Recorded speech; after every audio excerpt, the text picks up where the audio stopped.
How to use Gantt charts in Wrike. Hello friends, in this video I'll be teaching you how you can use Gantt charts in Wrike.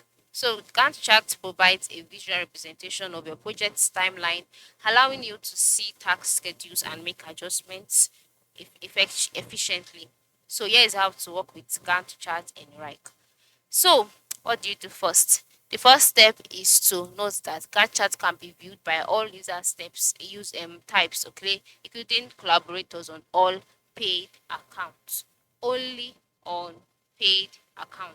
Currently, I am using the free version of Wrike, so this feature might not be available for me. But kindly follow the procedures that I'll be showing you in this video.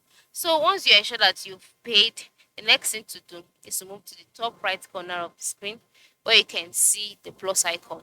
Once you see it, click on it. Once you click on it, you should see the option Gantt charts here.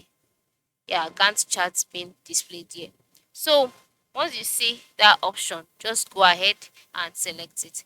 After selecting it, you would be taken to the Gantt chart, and then on the Gantt chart you will see two kinds of you see two parts, two types, which is timeline and table.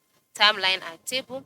And then once you see this, you can now go ahead customize this Gantt chart to suit your taste. Now another thing you must notice that you can change the view of your space to Gantt chart actually. And how can you do this?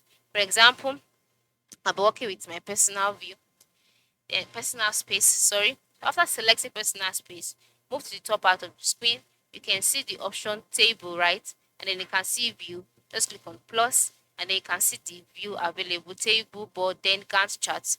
Just select it, click on create, and then just like that, that view will be created. And then through this method, even if you've not upgraded your account, you can easily use this or use this method to create a Gantt chart.